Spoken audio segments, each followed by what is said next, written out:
ಓಂ ತತ್ವ ಸಮನ್ವಯಾತ್ ಓಂ. ಎಲ್ಲ ಶಾಸ್ತ್ರಗಳು ಕೂಡ ಭಗವಂತನನ್ನೇ ಪ್ರತಿಪಾದನೆ ಮಾಡ್ತವೆ ಅಂತ ಬಂದಿದೆ. ಅಲ್ಲಿ ಮಾಂ ವಿಧತ್ತೆ ಅಭಿಧತ್ತೆ ಮಾಂ ಅಂತ ಈಗೊಂದು ಶ್ಲೋಕವು ಕೂಡ ಬಂದಿದೆ, ಭಾಗವತದ ಶ್ಲೋಕ ಅದು. ಎಲ್ಲವೂ ಭಗವಂತನನ್ನು ಪ್ರತಿಪಾದನೆ ಮಾಡುವುದಾದರೆ ಕೆಲವು ಕಡೆ ಕರ್ಮಗಳನ್ನು ಪ್ರತಿಪಾದನೆ ಮಾಡ್ತದೆ ಅಂತ ಕಂಡು ಬರ್ತದಲ್ಲ, ಅದು ಹೇಗೆ ಅಂತ ಪ್ರಶ್ನೆ ಬಂದಾಗ ಅದಕ್ಕೆ ಇರುವ ಅರ್ಥಗಳನ್ನು ಕಳೆದ ದಿವಸ ನಾವು ನೋಡಿದ್ದೀವಿ. ಜಗನ್ನಾಥ ಯತಿಗಳ ಭಾಷ್ಯ ದೀಪಿಕೆಗೆ ಅನುಗುಣವಾಗಿ ಅದನ್ನು ಹೇಳಿದ್ದೆ. ರಾಘವೇಂದ್ರ ಸ್ವಾಮಿಗಳ ಟಿಪ್ಪಣಿಯಲ್ಲಿ ಈ ಭಾಗವತ ತಾತ್ಪರ್ಯದ ಶ್ಲೋಕಗಳನ್ನು ಒಂದಿಷ್ಟು ಉದ್ಧರಿಸಿ ಇದರ ಅರ್ಥವನ್ನೆಲ್ಲ ಪ್ರತಿಪಾದನೆ ಮಾಡಿದ್ದಾರೆ. ಅದನ್ನು ಇವತ್ತು ನಾವು ನೋಡಬೇಕು.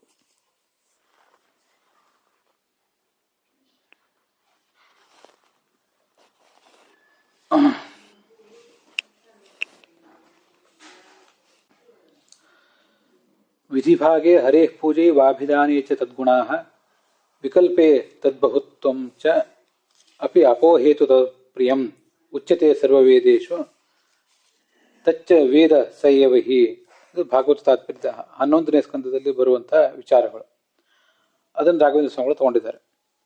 ವಿಧಿಭಾಗೆ, ಶಾಸ್ತ್ರದಲ್ಲಿ ವೇದಗಳಲ್ಲಿ ಎಲ್ಲಿಯಾದರೂ ವಿಧಿಯನ್ನು ಇಂಥ ಕರ್ಮವನ್ನು ಮಾಡಬೇಕು ಅಂತ ಪ್ರಶ್ನೆ ಬಂದಾಗ ಅಲ್ಲಿ ಎಲ್ಲ ಕಡೆಯೂ ಕೂಡ ಭಗವಂತನ ಪೂಜೆಯನ್ನೇ ಮಾಡಬೇಕು ಅಂತ ಹೇಳಿರ್ತಾರೆ. ಇದು ಮಾಂ ವಿಧತ್ತೆ ಅಂತ ಅನ್ನೋದಕ್ಕೆ ವಿವರಣ. ಹರೇ ಪೂಜೆ ಇವ. ಮುಂದೆ ಮಾಂ ವಿಧತ್ತೆ, ಅದಾದ್ಮೇಲೆ ಅಭಿಧತ್ತೆ ಮಾಂ ಅಂತಿದೆ. ಅಭಿಧಾನ ಎಲ್ಲಿಯಾದರೂ ಬಂದರೆ, ಅಭಿಧಾನ ಬರುವುದು ಅಂದರೆ ಭಗವಂತನಿಗಿಂತ ಭಿನ್ನವಾದಂತಹ ಗುಣಗಳನ್ನು ಬೇರೆ ದೇವತೆಗಳನ್ನು ಪ್ರತಿಪಾದನೆ ಮಾಡಿದರೆ ಆಗ ತದ್ಗುಣಾಹ, ಭಗವಂತನ ಗುಣಗಳನ್ನೇ ಪ್ರತಿಪಾದನೆ ಮಾಡ್ತಿರ್ತಾರೆ. ವಿಷ್ಣು ಎಂಬ ಶಬ್ದದಿಂದ ಭಗವಂತನ ಗುಣಗಳನ್ನು ಕೆಲವು ಕಡೆ ಪ್ರತಿಪಾದನೆ ಮಾಡ್ತಾರೆ. ಇನ್ನು ಇಂದ್ರ ಇತ್ಯಾದಿ ಶಬ್ದಗಳಿಂದಲೂ ಕೆಲವು ಕಡೆ ಇಂದ್ರ, ವರುಣ ಇತ್ಯಾದಿ ಶಬ್ದಗಳಿಂದ ಬೇರೆ ಬೇರೆ ಗುಣಗಳನ್ನು ಪ್ರತಿಪಾದನೆ ಮಾಡುವ ಉದ್ದೇಶವೇ ಇರ್ತದೆ. ಅದಕ್ಕಾಗಿ ಅಭಿಧಾನೆ ಭಿನ್ನ ಭಿನ್ನ ಶಬ್ದಗಳಿಂದ, ಬೇರೆ ಬೇರೆ ದೇವತಾವಾಚಕವಾದ ಶಬ್ದಗಳಿಂದ ಭಗವಂತನನ್ನು ಪ್ರಯೋಗ ಮಾಡಿದರೆ ಭಗವಂತನ ಗುಣಗಳನ್ನೇ ಹೇಳುವ ಉದ್ದೇಶ ಇರ್ತದೆ. ಇದನ್ನೇ ಭಾಗವತ ತಾತ್ಪರ್ಯ ವಿಧಿಭಾಗೆ ಹರೇ ಪೂಜೆಯವ ಅಭಿಧಾನೇ ಚ ತದ್ಗುಣಾಃ ವಿಕಲ್ಪೇ ತದ್ಬಹುತ್ವಂ ಚ ಅಪೋಹೇತು ತದಪ್ರಿಯಂ ಅಂತ ಹೀಗೆ ಹೇಳ್ತದೆ. ಇದನ್ನೇ ರಾಘವೇಂದ್ರ ಸ್ವಾಮಿಗಳು ಭಾವದೀಪದಲ್ಲಿ ಉದ್ಧರಿಸಿದ್ದಾರೆ. ವಿಕಲ್ಪೇ ತದ್ಬಹುತ್ವಂ ಚ, ವಿಕಲ್ಪ ಮಾಡಿದಾಗ ಅಂದರೆ ಅನೇಕ ರೂಪಗಳನ್ನೇನಾದರೂ ಪ್ರತಿಪಾದನೆ ಮಾಡಿದಾಗ, ತದ್ಬಹುತ್ವಂ ಅನೇಕ ರೂಪಗಳನ್ನು, ಭಗವಂತನ ಅನೇಕ ರೂಪಗಳನ್ನೇ ಪ್ರತಿಪಾದನೆ ಮಾಡುವ ಉದ್ದೇಶ ಶಾಸ್ತ್ರಕ್ಕಿರ್ತದೆ. ಬಹುತ್ವಂ ಚ ಅಪೋಹೇತು, ಏನನ್ನಾದರೂ ಎಲ್ಲಿಯಾದರೂ ನಿರಾಕರಣೆ ಮಾಡಿದರೆ ಇಂಥದನ್ನು ಮಾಡಬೇಡಿ, ನ ಕಲಂಜಂ ಭಕ್ಷೀತ್ ನ ಸುರಾಂ ಪಿಬೇತ್ ಅಂತ ಹೀಗೆಲ್ಲ ನಿಷಿದ್ಧ ಪದಾರ್ಥಗಳನ್ನು ತಿನ್ನಬೇಡಿ, ಮದ್ಯಪಾನ ಮಾಡಬೇಡಿ ಅಂತ ಹೇಳಿದಾಗ ತದಪ್ರಿಯಂ, ಆ ಭಗವಂತನಿಗೆ ಅಪ್ರಿಯವಾದದನ್ನು ಮಾಡಬೇಡಿ ಅಂತ ಹೀಗೆ ಹೇಳುವ ಉದ್ದೇಶ ಇರ್ತದೆ. ಉಚ್ಯತೆ ಸರ್ವ ವೇದೇಶು, ಎಲ್ಲ ವೇದಗಳಲ್ಲಿ ಕೂಡ ಹೀಗೆ ಬರ್ತದೆ. ತಚ್ಚ ವೇದ ಸಯೇವಹಿ, ಇದನ್ನ ಆ ಭಗವಂತನೇ ತಿಳಿದಿದ್ದಾನೆ ಹೊರತು ಬೇರೆ ಯಾರು ಕೂಡ ಅದನ್ನ ತಿಳಿದಿಲ್ಲ ಅಂತ ಅದರ ತಾತ್ಪರ್ಯ. ಇದಿಷ್ಟು ನಮಗೆ ಸಾಕು, ಈ 3 ಪಾದಗಳು, 3 ಅರ್ಧಗಳು. ಆದರೂ ಮುಂದೆ ಅಲ್ಲಿ ಒಂದಿಷ್ಟು ವಾಕ್ಯಗಳು ಬಂದಿವೆ, ಅವು ಚೆನ್ನಾಗಿವೆ. ನೋಡಿ, ಸುರಾಪಾನ ಮಾಡಬೇಡಿ ಅಂದ್ರೆ ಏನರ್ಥ? ಮದ್ಯಪಾನ ಮಾಡಬೇಡಿ ಅಂತ ಒಂದರ್ಥ ಸಹಜವಾಗಿ, ಅದಿಲ್ಲ ಅಂತಲ್ಲ. ಅದರ ಜೊತೆಗೆ ಸುರಾಹ ಹರೇ ಗುಣಾ ಪ್ರೋಕ್ತಾಹ ತೇಮೇ ಸುರಿತಿ ಚಿಂತನಂ ಸುರಾಪಾನಮಿತಿ ಪ್ರೋಕ್ತಂ ತನ್ನ ಕುರ್ಯಾತ್ ಕಥಂಜನ. ಇದು ನೋಡಿ, ಮದ್ಯಪಾನ ಮಾಡಬೇಡಿ ಯಾಕಂದ್ರೆ ಭಗವಂತನಿಗೆ ಅದು ಅಪ್ರಿಯ ಅಂತ ಇಷ್ಟೇ ಹೇಳೋದಕ್ಕಿಂತ, ಸುರ ಅಂದರೆ ಭಗವಂತನ ಗುಣಗಳು, ಅವುಗಳು ನನಗೆ ಬರಲಿ ಅಂತ ಏನಾದ್ರು ಚಿಂತನೆ ಮಾಡಿದರೆ ಅದಕ್ಕೆ ಸುರಾಪಾನ ಅಂತ ಕರೀತಾರೆ. ತನ್ನ ಕುರಿಯಾತ್, ಅದನ್ನು ಯಾವತ್ತೂ ಕೂಡ ಸಾಧಕನಾದವನು ಮಾಡಬಾರದು ಅಂತ ಅರ್ಥ. ಆಮೇಲೆ ಬ್ರಹ್ಮಹತ್ಯ ಅಂತ ಮಾಡಬಾರದು ಅಂತ ಎಲ್ರಿಗೂ ಗೊತ್ತಿದೆ. ಬ್ರಹ್ಮಹತ್ಯ ಮಾಡಬಾರದು ಅಂದ್ರೆ ಬ್ರಾಹ್ಮಣೋ ವಿಷ್ಣು ರುದ್ದಿಷ್ಟ. ಅಲ್ಲಿ ಬ್ರಹ್ಮ ಅಥವಾ ಬ್ರಾಹ್ಮಣ ಅಂದ್ರೆ ಸ್ವಯಂ ಭಗವಂತನೇ, ಅವನ ಗುಣಪೂರ್ಣನಾದ ಭಗವಂತನನ್ನೇ ಬ್ರಾಹ್ಮಣ ಅಂತ ಹೇಳ್ತಿರ್ತಾರೆ. ಅವನ ಸಹ ನಾಸ್ತಿತ್ಯಭಿಚಿಂತನಂ, ಆ ಭಗವಂತನೇ ಇಲ್ಲ, ಭಗವಂತನೇ ನಾವು ಒಪ್ಪುವುದಿಲ್ಲ ಅಂತ ಚಿಂತನೆ ಮಾಡುವುದೇನಿದೆ ಅದಕ್ಕೆ ಬ್ರಹ್ಮಹತ್ಯ ಅಂತ ಅಂತಾರೆ. ತಾಮ್ನ ಕುರಿಯ ಕಥಂಚನ, ಅದನ್ನ ಯಾವತ್ತೂ ಕೂಡ ಮಾಡಬಾರ್ದು. ಬ್ರಹ್ಮಹತ್ಯ ಶಿರಸ್ಕಂಚ ಸುರಾಪಾನ ಹೃದಯುಕ್ತಂ ಸ್ವರ್ಣಸ್ಥೆ ಭುಜದ್ವಯಂ ಅಂತ ಈಗ ನಾವು ಪಾಪ ಪುರುಷನ ಚಿಂತನೆ ಮಾಡ್ತೀವಲ್ಲ, ಅಲ್ಲೆಲ್ಲ ಬ್ರಹ್ಮಹತ್ಯ ಅಂದ್ರೆ ಇದನ್ನು ಕೂಡ ನಾವು ಮನಸ್ಸಿನಲ್ಲಿ ಇಟ್ಕೊಂಡಿರ್ಬೇಕು. ಇತ್ಯಾದ್ಯಪೋಹ ವಾಕ್ಯಾರ್ಥ ಚಿಂತ್ಯೋ ವಿಷ್ಣು ಬುಧೈ ಜನೈ. ಹೀಗೆ ಅಪೋಹ ವಾಕ್ಯಾರ್ಥ, ಎಲ್ಲಿಯಾದರೂ ನಿರಾಕರಣೆ ಇಂಥ ಒಂದನ್ನ ಮಾಡಬೇಡಿ ಅಂತ ನಿರಾಕರಣೆ ಎಲ್ಲಿಯಾದರೂ ಬಂದಿದ್ರೆ ಶಾಸ್ತ್ರದಲ್ಲಿ, ಅದಕ್ಕೆ ಇಂಥ ಕೆಲವು ವಾಕ್ಯದಲ್ಲಿ ಒಂದು ಗೂಢಾರ್ಥವೂ ಇರ್ತದೆ. ನಿಷಿದ್ಧವಾದ ಆಚರಣೆಗಳನ್ನು ಮಾಡಬಾರ್ದು, ನಿಷಿದ್ಧವಾದ ಮಾತುಗಳನ್ನು ಆಡಬಾರ್ದು, ನಿಷಿದ್ಧವಾದ ಚಿಂತನೆಗಳನ್ನು ಮಾಡಬಾರ್ದು ಅನ್ನೋದ್ರ ಜೊತೆಗೆ ಅದಕ್ಕೊಂದು ಗೂಢಾರ್ಥವೂ ಇರ್ತದೆ. ಅಪೋಹ ಅಂದ್ರೆ ನಿರಾಕರಣೆ ಅಂತ ಅದ್ರ ತಾತ್ಪರ್ಯ. ಶ್ರುತಿ ರೀತಿ ಅಲ್ಲೇ ಮುಂದೆ ಭಾವದೀಪದಲ್ಲಿ ಮಾಂ ಪ್ರತ್ಯವೇತಿ ತೇಷಾಂ ದುಃಖ ಪ್ರಹಾಣಾಯ ಶ್ರುತಿರೇಷ ಪ್ರವರ್ತತೆ ಇತ್ಯುಕ್ತೇ. ಇದೊಂದು ಅನುವ್ಯಾಖ್ಯಾನದ ಮಾತು. ಅದುಃಖಮಿತರತ್ ಸರ್ವಂ ಜೀವ ಏವತು ದುಃಖಿನಃ ತೇಷಾಂ ದುಃಖ ಪ್ರಹಾಣಾಯ ಶ್ರುತಿರೇಷ ಪ್ರವರ್ತತೆ. ಅದುಃಖಮಿತರತ್ ಸರ್ವಂ, ಈ ಜಗತ್ತಿನಲ್ಲಿ ಜಡಕ್ಕಂತೂ ದುಃಖ ಇಲ್ಲ, ಪರಮಚೇತನನಾದ ಭಗವಂತನಿಗೂ ದುಃಖ ಇಲ್ಲ, ಮುಕ್ತರಿಗೂ ದುಃಖ ಇಲ್ಲ. ಜೀವ ಏವತ್ತು ದುಃಖಿನಃ, ದುಃಖ ಇರುವುದು ಜೀವರಿಗೆ ಮಾತ್ರ. ಅವರ ಆ ದುಃಖವನ್ನು ಪರಿಹಾರ ಮಾಡಬೇಕೆಂಬ ಉದ್ದೇಶದಿಂದಲೇ ಶ್ರುತಿ ಹೊರಟಿದೆ ಅಂತ ಈಗ ಬಂದಿದೆ. ಆದ್ದರಿಂದ ನಿಶೇಷ ದುಃಖ ಪ್ರಹಾಣ ರೂಪ ಮೋಕ್ಷಸ್ಯ ಪ್ರೀತ್ಯ ಮೋಕ್ಷ ಫಲತ್ವಾತ್. ನೋಡಿ, ಈ ಮೋಕ್ಷ ಅಂದ್ರೆ ಏನದು? ಸಕಲ ದೋಷಗಳ ಪರಿಹಾರ ರೂಪವಾದದ್ದೇ ಮೋಕ್ಷ. ಈಗ ಅನುವ್ಯಾಖ್ಯಾನದಲ್ಲಿ ಬಂದಂತೆ ನಾವು ಭಗವಂತನ ಪ್ರೀತಿಯನ್ನು ಗಳಿಸಿದ್ರೆ ಅದು ಮೋಕ್ಷ ಫಲಕ ಆಗ್ತದೆ. ಆದ್ರಿಂದ ವಿಷ್ಣು ಪ್ರೀತಿಂಬಿನ ಅಯೋಗಾತ್, ಈ ಮೋಕ್ಷ ಅಂತ ಅನ್ನೋದು ಭಗವಂತನ ಪ್ರೀತಿ ಸಂಪಾದನೆ ಆಗದೆ ಹೋದ್ರೆ ಆಗೋದಿಲ್ಲ. ನೋಡಿ, ಮೋಕ್ಷಸ್ಯ ವಿಷ್ಣು ಪ್ರೀತಿಂಬಿನ ಅಯೋಗಾತ್ ಅಂತ ಅಲ್ಲಿಗೆ ಅನ್ವಯ. ಮೋಕ್ಷ ಅನ್ನೋದು ಭಗವಂತನ ಪ್ರೀತಿ ಇಲ್ಲದೆ ಸಿಗೋದಿಲ್ಲ. ಅಯೋಗಾತ್ ಜೀವಾನಾಂ ತಾದೃಂಗ್ ಮೋಕ್ಷ ಹೇತು ವಿಷ್ಣು ಪ್ರೀತ್ಯುದ್ದೇಶೇನ ವಿಧತ್ತೆ. ಹಾಗಾದ್ರೆ ಈ ಕರ್ಮಗಳನ್ನು ಯಾಕೆ ಹೇಳ್ತದೆ ಶಾಸ್ತ್ರ ಅಂದ್ರೆ, ತಾದೃಂಗ್ ಮೋಕ್ಷ ಸಕಲ ದುಃಖ ಪರಿಹಾರ ರೂಪ ಆಗಬೇಕು, ಮತ್ತೆ ಸುಖ ಪ್ರಾಪ್ತಿ ರೂಪ ಆಗಬೇಕು. ಅಂಥ ಮೋಕ್ಷವನ್ನು ಹೊಂದುವ ಕಾರಣಕ್ಕಾಗಿ ಕರ್ಮಗಳನ್ನು ಹೇಳ್ತದೆ. ಹಾಗೆ ಮುಂದೆ ಸರ್ವ ವೇದಾಂತ ಪ್ರತ್ಯಾಧಿಕರಣದಲ್ಲೂ ಕೂಡ ಒಂದು ಮಾತು ಬಂದಿದೆ.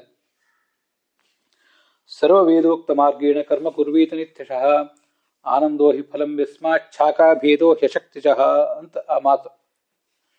ಸರ್ವ ವೇದೋಕ್ತ ಮಾರ್ಗೇಣ, ಎಷ್ಟು ಸಾಧ್ಯವೋ ಅಷ್ಟೆಲ್ಲಾ ಶಾಸ್ತ್ರಗಳನ್ನು ಓದಬೇಕು, ಅಲ್ಲಿರುವಂತಹ ಎಲ್ಲಾ ಕರ್ಮಗಳನ್ನು ಕೂಡ ಮಾಡಬೇಕು. ಯಾಕೆಂದ್ರೆ ಆನಂದೋ ಹಿ ಫಲಂ ಯಸ್ಮಾತ್, ಅದಕ್ಕೆ ಮಹಾನಂದ ಇದೆ, ದೊಡ್ಡ ಆನಂದ ಇದೆ. ಅದಕ್ಕೆ ನಿಮಗೆ ಶಕ್ತಿ ಇಲ್ಲ, ನಿಮ್ಮ ಯೋಗ್ಯತೆ ಸಣ್ಣದಿದೆ ಅನ್ನೋ ಕಾರಣದಿಂದ ನೀವು ಕಡಿಮೆ ಶಾಸ್ತ್ರಗಳನ್ನು ಓದಿ ಕಡಿಮೆ ಕರ್ಮಗಳನ್ನು ಮಾಡಿದರೆ ನಿಮ್ಮ ಆನಂದವೂ ಕೂಡ ಕಡಿಮೆ. ಹಾಗಾಗಿ ಕರ್ಮಗಳನ್ನು ಯಾಕೆ ಹೇಳ್ತದೆ ಅಂದ್ರೆ, ಯದೇವ ವಿದ್ಯೆಯ ಕರೋತಿ ಶುದ್ಧಯ ಉಪನಿಷದ ತದೇವ ವೀರ್ಯವತ್ತರಂ ಭವತಿ ಅಂತ ಛಾಂದೋಗ್ಯ. ಚೆನ್ನಾಗಿ ಶಾಸ್ತ್ರ ಅಧ್ಯಯನ ಮಾಡಿ ಅದರ ಸತ್ವವನ್ನು ತಿಳಿದು ಆಮೇಲೆ ಕರ್ಮ ಮಾಡಬೇಕು. ಆ ಕರ್ಮ ಮಾಡಿದ್ರಿಂದ ಮುಂದೆ ಅಪರೋಕ್ಷ ಜ್ಞಾನ ಇತ್ಯಾದಿಗಳಾಗಿ ಕೊನೆಗೆ ಮಹಾನಂದ ಪ್ರಾಪ್ತಿ ಆಗ್ತದೆ.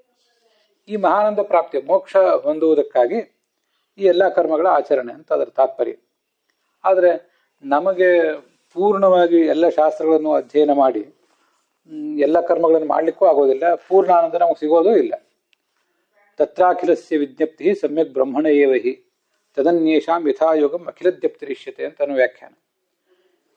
ಸಂಪೂರ್ಣ ಸರ್ವಜ್ಞತ್ವ ಅನ್ನೋದು ಚತುರ್ಮುಖ ಬ್ರಹ್ಮನಿಗೆ ಮಾತ್ರ. ನಾವು ನಮ್ಮ ಮಟ್ಟಿಗೆ ಸರ್ವಜ್ಞರು, ನಮ್ಮ ಮಟ್ಟಿಗೆ ನಾವು ಕರ್ಮಗಳನ್ನ ಮಾಡ್ತೇವೆ ಅಂತ. ಅದರಲ್ಲೂ ಕೂಡ ದೇವಾನಾಂ ಶತಾಂಶಂ, ದೇವತೆಗಳು 100ರಷ್ಟು ಕರ್ಮ ಪ್ರಾಯಶ್ಚಿತ್ತ ಮೊದಲಾದವುಗಳನ್ನು ಮಾಡ್ಕೋತಾರಂತೆ. ಋಷೀಣಾಂ ತದರ್ಧಂ, ಋಷಿಗಳು ಅರ್ಧ, ಮನುಷ್ಯ ದಶಾಂಶಂ ಅಂತ ಒಂದು ಇಲ್ಲಿ ಜ್ಞಾನಿಗಳ ಬಾಯಿಂದ ಕೇಳಿದಂತ ಒಂದು ಮಾತು.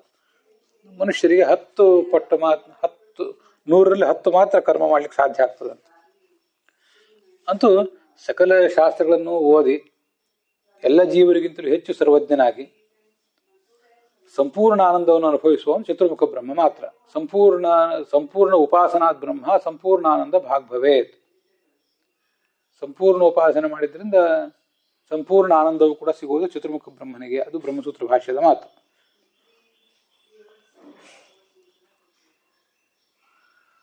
ಹೀಗೆ ಕರ್ಮಗಳನ್ನು ಹೇಳುವುದು ಯಾಕೆ ಅಂದರೆ ಮೋಕ್ಷ ಪ್ರಾಪ್ತಿಗಾಗಿ, ಆ ಮೋಕ್ಷದಲ್ಲಿ ಆನಂದ ಪ್ರಾಪ್ತಿಗಾಗಿ. ಅದು ಸಿಗುವುದು ವಿಷ್ಣುವಿನ ಪ್ರೀತಿಯಿಂದಲೇ.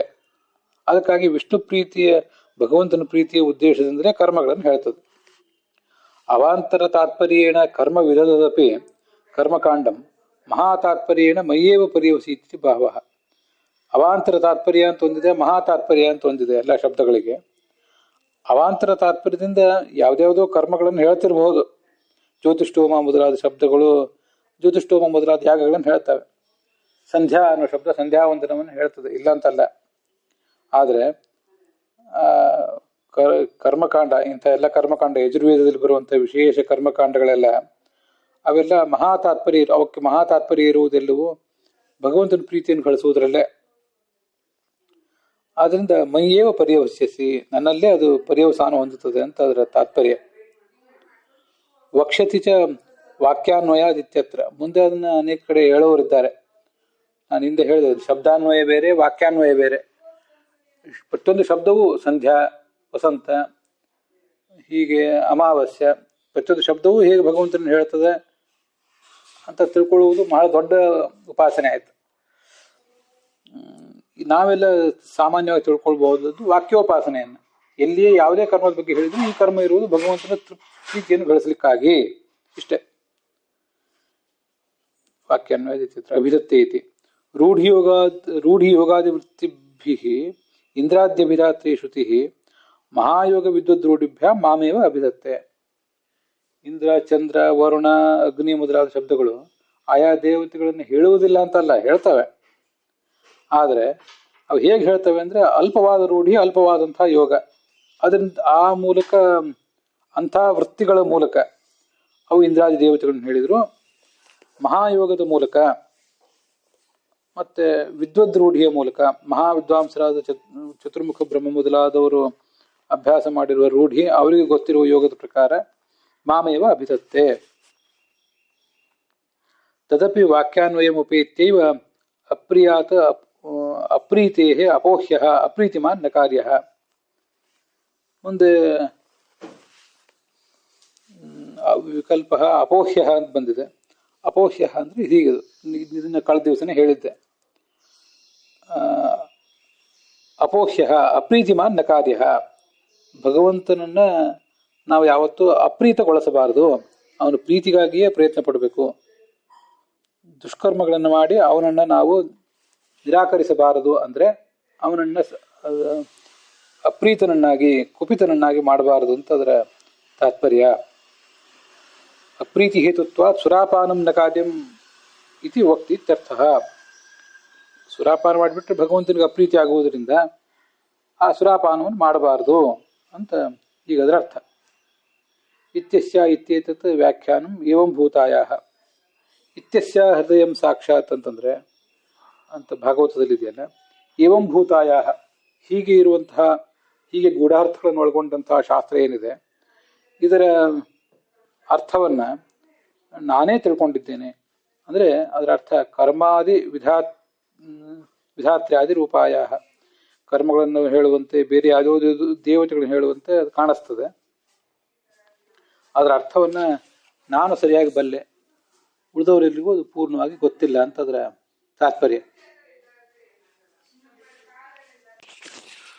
ಅಲ್ಲಿಗೆ ಇವತ್ತಿನ ಈ ಭಾಗ ಸಮಾಪ್ತ ಆಗಿದೆ.